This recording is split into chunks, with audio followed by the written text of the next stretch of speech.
Դեկտեմբերի 24-ը արևմտյան քրիստոնեական աշխարհում Սուրբ Ծնունդին նախորդող օրն է, այն ինչ մենք անվանում ենք ճրագալույց։ Կաթոլիկները, բողոքականները պատրաստվում են տարվա ամենահրաշալի, բարի, ընտանեկան տոնին։ Մարդիկ նվերներ են գնում, համեղ ուտեստներ պատրաստում, մի երկրում սեղանին ձուկ է, մյուսում սագ կամ բադ, մեկ այլ տեղ հնդկահավ, սպիտակ կամ կարմիր գինի։ Տոնածառը զարդարված է, գիշերը կգա Սանտան, մեր ձմեռ պապը նվերներ կբերի, մանուկները դրանք կբացեն արդեն ամսի 25-ին։ Սեր, անդոր, խաղաղություն, համերաշխություն, գեղեցիկ մեղեդիներ, ուրախություն մարդկանց աչքերում։ Համենայն դեպս փրկիչը կուզեր, որ այդպես նշեն մարդիկ նրա ծնունդը։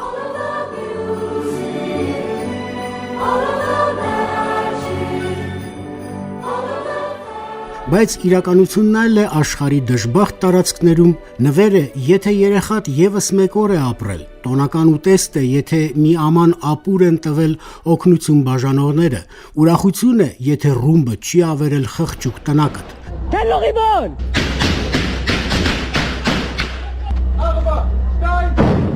Կաթոլիկ աշխարհի քահանայապետ Լևոն 14-րդը կոչ է անում մարդկանց հրադադար հաստատել։ Veramente delle cose che mi causano molto tristezza in questi giorni è il fatto che apparentemente la Russia Ինձ շատ է տխրեցնում այն, որ Ռուսաստանն ըստ երևույթին մերժել է Սուրբ Ծննդյան զինադադարի խնդրանքը։ Եվս մեկ անգամ կոչ եմ անում բարի կամքի տեր բոլոր մարդկանց հարգել, գոնե Փրկչի ծննդյան օրը խաղաղություն լինի։ Հուսով եմ նրանք կլսեն մեզ եւ որ ամբողջ աշխարհում կարող է լինել 24-ժամյա խաղաղություն։ Che ci sia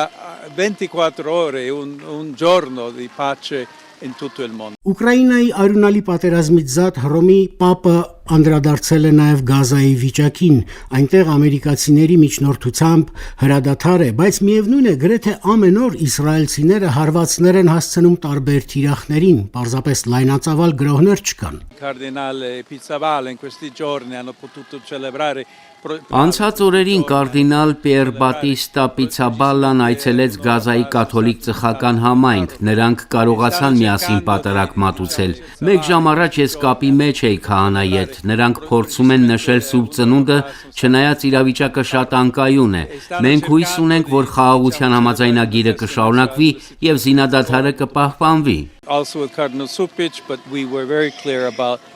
Հիմա Գազայում փխրուն հրադադար է։ Համատարած ավերածություն, անորոշություն, բնակիչներից գրեթե բոլորի մոտ նկատվում է PTSD, Post-Traumatic Stress Disorder, թարգմանաբար հետտրավմատիկ սթրեսային խանգարում։ 2023 թվականի հոկտեմբերի 7-ին Համասի ահաբեկիչները ներխուժել են հրեական բնակավայրեր, սպանել մոտ 1200 եւ պատանդարել 251 հրեայի։ Ի պատասխան այդ հանդուգն ու դաժան գրոհի, Իսրայելը ոչ պակաս դաժանությամբ գրեթե հողին է հավասարեցրել Գազան, որտեղ զոհվել է մոտ 71000 մարդ։ Գազայի լատինական պատրիարքարանի վարիչ Ջորջ Անտոնի փոխանցմամբ ծխական համայնքը փորձում է օգնել 2 տարվա դժոխքը վերապրած երեխաներին։ Մենք մի քանի միջոցառում ենք անցկացնում երեխաների համար, նրանց հոգեկան առողջությանը նպաստելու համար։ Ուզում ենք նրանց ազատել պատերազմի վերջին 2 տարիների ընթացքում ապրած ցնցումից։ Նրանք շատ են տառապել։ Թող գոնե նրանք կարողանան որոշակի ուրախություն զգալ։ 20-ամյա Հիլդա Ջոզեֆ Այադն էլ կարոտախտով է խոսում Սուրբ Ծննդյան նախորդ տոների մասին։ في هاي الأجواء إحنا بنستذكر كيف كنا عايشين Մենք հիշում ենք, թե ինչպես էինք ապրում պատերազմից առաջ, ունեինք մի տուն, որտեղ ծառ էինք զարդարում։ Սուրբ Ծննդյանը սկսում էինք պատրաստվել 1 ամիս առաջ, գնումներ էինք անում, միմյանց նվերներ էինք տալիս, շոկոլադ, ավանդական տոնական թխվածքաբլիթ։ Մենք զգում էինք տոների մթնոլորտը, բայց հիմա չէ, հիմա տոն չկա։ نلتم كلنا كعائلة حول الطاولة Եվ այնուամենայնիվ աղջիկը հավատում է, որ Գազան կվերականգնվի, Բաքում կամավորները մեծ տոնածառ են տեղադրել, հիացած պստիկները այն սիրով զարդարել են, այդ պահին ռումբ կամ հրթիռ նրանց գլխին չի ընկել, բախտները բերել է, Գազայում հրադադար է։